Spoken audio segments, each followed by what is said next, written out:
இந்த பத்திரிகையாளர் அப்புறம் இந்த தனியார் தொலைக்காட்சி நிறுவனங்கள் எல்லாமே எதுக்கு விஜய இந்த அளவுக்கு போக்கஸ் பண்றாங்க அப்படின்றது எல்லார் மத்தியிலுமே ஒரு ஒரு முக்கியமான ஒரு கேள்வி துணையா இருக்கு. இப்ப ஒரு ஒரு ஒரு செய்தி ஊடகம் அப்படின்றது செய்தி சம்பந்தமான நிகழ்ச்சிகள் போடுறதா செய்தி ஊடகம். இப்ப அது முழுக்க முழுக்க எல்லாமே வியாபாரம் ஆயிடுச்சு. நம்ம ஆல்ரெடி நம்ம பார்த்ததுதான். இந்த யூடியூப் மற்றும் இந்த மாதிரி தனியார் ஆள்லாம் பேசல அப்படின்னு சொன்னா இன்னைக்கு தமிழ்நாட்டுல விஜய் தவிர வேற தலைவரே இல்லாத மாதிரி இந்த பெரிய செய்தி ஊடகம் மாத்தி விட்டுருச்சு. அது ஏனே தெரிய மாட்டேங்குது. அவர் என்ன பண்றாரு, யாருன்னா ஒரு பத்திரிகையாளர் யாருன்னா ஒரு பேட்டி எடுத்து ஐயா திருமாவளவன் ஐயா போய் பேட்டி எடுக்கிறாங்கன்னா, சார் விஜய் இப்படி சொல்லியிருக்காரு சார், இதுக்கு என்ன சார் பதில் அப்படின்னு கேட்கிறாங்க. மத்த எத்தனையோ தலைவர்கள் சொல்றாங்க, அதை கேட்க மாட்டாங்க. இப்போ ஒரு அமைச்சர் ஒருத்தர் வர, சார் விஜய் இப்படி சொல்லிக்கிறார் சார், என்ன சார் கேட்கறது, இது என்ன சார் சொல்றீங்க? அப்ப ஒரு பதில் சொல்றது, அந்த பதில் சொல்ற பதில டாபிக்கா போட்டு நம்ம தமிழ்நாடு இவங்க கேட்கிற கேள்விக்கு அவங்க பதில் சொல்லலாம். பதில் சொன்னா பதில் தருவாங்க. ஏன் இந்த மாதிரி பத்திரிகையாளங்க முழுக்க முழுக்க வெறும் விஜயை ஏன் போக்கஸ் பண்றீங்க? என்ன பிரச்சனை உங்களுக்கு? வேற என்ன நாட்டுல நியூஸே இல்லையா? எப்ப பார்த்தாலும் செய்தி ஊடகம் நீங்க சனிக்கிழமை மாதிரி ஒரு பிரச்சாரம் போயிட்டு போறாரு. எத்தனையோ தலைவர்கள் போறாங்க. எடப்பாடி ஐயா போறாங்க, சீமான் ஐயா போறாங்க, ஸ்டாலின் ஐயா போறாங்க. எல்லாமே அவரை சுத்தி ஏன் நீங்க செட்டிங் பண்றீங்க? இது வரைக்கும் எலெக்ஷன் நடக்கலையா? மக்கள் தேர்தலை சந்திக்கலையா? ஏன் அந்த மாதிரி பண்றீங்க? விஜய்க்கு எவ்வளவு பெரிய பிரச்சனையை ஏற்படுத்தும் தெரியாம இந்த மாதிரி பண்றீங்களா? இல்ல விஜய் சாருக்காக நீங்க நல்லது பண்றீங்க, கெட்டது பண்றீங்களா? இல்ல டிஆர்பியா பண்றீங்க? சுத்தமா எனக்கு புரியவே மாட்டேங்குது. காரணம் சொல்றேன். இப்ப இருக்கக்கூடிய மக்கள் இப்ப நடக்கிறது போறது வர்றது எல்லாமே காட்ட விஜய் ரசிகர்களை தவிர மற்றவங்களுக்கு எவ்வளவு ஒரு வெறுப்பை ஏற்படுத்தும் அப்படின்றத நீங்க உணர மாட்டீங்க. இப்போ விஜய் அப்படின்றவர் ஒரு நடிகர், சினிமா நடிகர். அவர் சின்னதா ரெண்டு உதாரணம் சொல்றேன். அவர் ஒரு முதல் ரிலீஸ் ஆகுது. இப்ப ரோகிணி திரையரங்கு எடுத்துங்க. ரோகிணி திரையரங்குல ஒரு ஷோ 2000 பேர் பார்க்கலாம். ஒரு ஷோ எல்லா தேட்டரும் கேட்டா 2000 பேர் பார்க்கலாம்.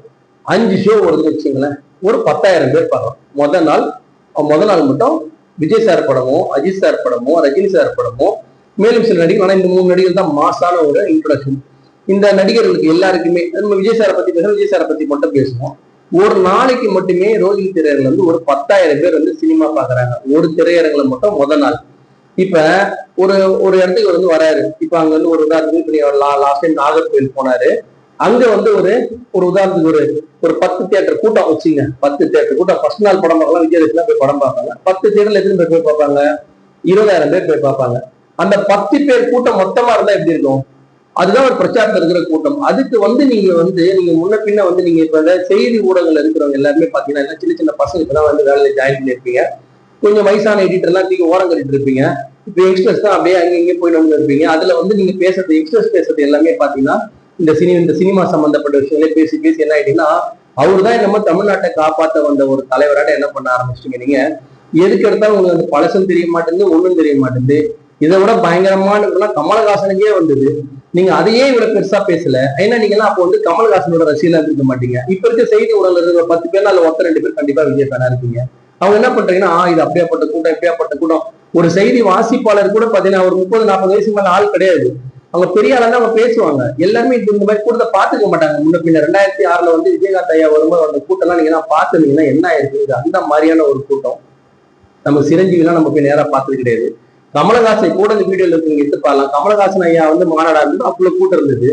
எல்லாருமே போட்டா கூட்டம் வருங்க, கூட்டம் வராம இருக்காது. நடிகர் போட்டாலே நீங்க ஒரு உதாரணத்துக்கு இப்ப நயன்தாரா வருமோ சேலத்துல இருந்த கூட்டத்துல ஒரு 2ல 1 மடங்கு கூட இந்த நாகர்கோவில்ல வந்தது கிடையாது. அவ்வளவு கூட்டம் நயன்தாரா பார்க்க வந்தாங்க. சன்னி லியோனை பார்க்க கூட ஆள் வந்தாங்க. சோ இது பார்க்க வந்த கூட்டமா இல்ல கொள்கை கூட்டமா நமக்கு தெரியாது. அது நம்ம ஓட்டு போடும்போது தான் தெரியும். ஆனா நீங்க ஒரு பத்திரிகையாளரா நீங்க என்ன பண்ணுங்கன்னா, ஒரு தர்மத்தை கொஞ்சமாவது ஃபாலோ பண்ணுங்க. இப்ப இவருக்கு நீங்க அங்க கிளம்புறதுல இருந்தே லைவ் போடுற மாதிரி எல்லாருக்கும் போடுவீங்களா? அப்ப ஏன் ஒருத்தருக்கு ஏன் பண்றீங்க? அவர் பேசுறது எல்லா தலைவர்கிட்டும் போய் கேள்வி மேல கேள்வி கேட்டே இருக்கேன். விஜய் சார் சொன்னாரு, அது பதில் சொல்லுங்க. அப்ப அவன் பதில் சொல்லி தான் அவன் நீங்க கேட்கும் பதில் சொல்லாம கூட விஜய் பத்தியே பேசுறாங்க. நீங்களே உங்களுடைய பைட்டுக்காக என்ன பண்றீங்க? தேவையில்லாத கேள்வி கேட்டு உங்க பத்திரிகை தர்மத்தை நீங்க ரொம்ப அசிங்கப்படுத்துறீங்க. இது முறையே இல்லை. நீங்க கொஞ்சமாவது திருந்துங்க. கொஞ்சமாவது நார்மலா, கொஞ்சமாவது மீடியமா, கொஞ்சமாவது ஒரு மத்தியஸ்தத்தோட செயல்படுங்க. இப்ப சீமான் சார் பேட்டி எடுக்கிறாரு, அவரை விஜய் பத்தி பேசுறது போட்டதான் எடுத்து போடுறீங்க. தொல்திருமாள் போடுறாரோ அதை பத்தி எடுத்து போடுறீங்க. ஒரு டிஎம்கேல அதை மட்டும் எடுத்து போடுறீங்க. ஏன் அப்படி? ஏன் அந்த ஒரு வருமானம் மட்டும் வரவே வராதா? இது என்ன? இது இப்படியாப்பட்ட ஒரு வேலையை நீங்க எதுக்கு பண்ணிருக்கீங்க? ஒரு அரசியல் போது எல்லா தலைவரை பத்தி கேளுங்க. அதை நாங்க செய்தி விடுறோம். அது சினிமா சேனலே பார்த்துட்டு போயிடலாம். சன் டிவி, கே டிவி, அதுல வர படங்கள் மாதிரி இப்ப சன் நியூஸ், புதிய தலைவரெல்லாம் புதிய தலைமுறை, நியூஸ் 18 தமிழ்நாடுலாம் வந்து வேற வேலையே இல்லையா? காலைல இருந்து நைட் வரைக்கும் இதை பத்தியே தான் போட்டிருக்கீங்க. வேற எதனா ஒரு நிகழ்ச்சியில் எடுங்கப்பா, எடுத்து போடுங்க. பைக் இல்லையா? அவங்களோட நல்ல நிகழ்ச்சி இல்லையா? வெறும் இது மட்டும் தான் தமிழ்நாட்டுல நடக்குதா? அங்க எங்க நல்லது, அங்க போராட்டம் நடத்துறாங்க, அதை போடுங்க. பாக்குறாங்க பாக்கலாம். அப்புறம் நீங்களாவது அட்லீஸ்ட் ஒரு பொது தொலைக்காட்சி அப்படின்றவங்க அது பொதுவா இருக்க ட்ரை பண்ணுங்க. நீங்க ஒரு பக்கமா ஓடி போயிடாதீங்க. நீங்க பேசுற எல்லாரும் நாளைக்கு திட்டுவீங்க. அது 100%. ஏன்னா மக்கள் வந்து எது மூலம் தான் நீங்க பேசுறீங்க தவிர உண்மையை பேச மாட்டீங்க. மக்கள் எது விரும்புறோம் அதை பேசாதீங்க. எது சரியோ அதை பேசுங்க. அவர் பேசுறாரா, பிரச்சாரம் பேசும்போது கண்டிப்பா போடுங்க. அதுல இருந்து மாற்று கருத்து கிடையாது. அவர் இதுல ஏறி பேசுறாரு, பேசும்போது போடுங்க. அவர் பேசுறது 3 நிமிஷம் 5 நிமிஷம் தான். தாராளமா நீங்க போடுங்க. போட்டு முடிஞ்சா ஆஃப் பண்ணுங்க. அதெல்லாம் பிரச்சனையே கிடையாது. ஆனா நீங்க அவர் பேச போற ஒரு 10-15 நிமிஷத்துக்காக ஒரு நாள் ஃபுல்லா போடுறீங்க. அப்ப நம்ம நியூஸ் சேனல் பாக்குறவங்க வந்து எப்படி ஆகும்? என்னன்னா இது தவிர நியூஸே இல்லையான்ற மாதிரி ஒரு விருப்பம் வராது. அவர் மேல விருப்பம் வராதா? எவ்வளவு விஜய் ஃபேனா அதே அளவுக்கு வந்து அஜித் ஃபேனா அதே அளவு ரஜினி ஃபேனா இருக்கிறாங்க.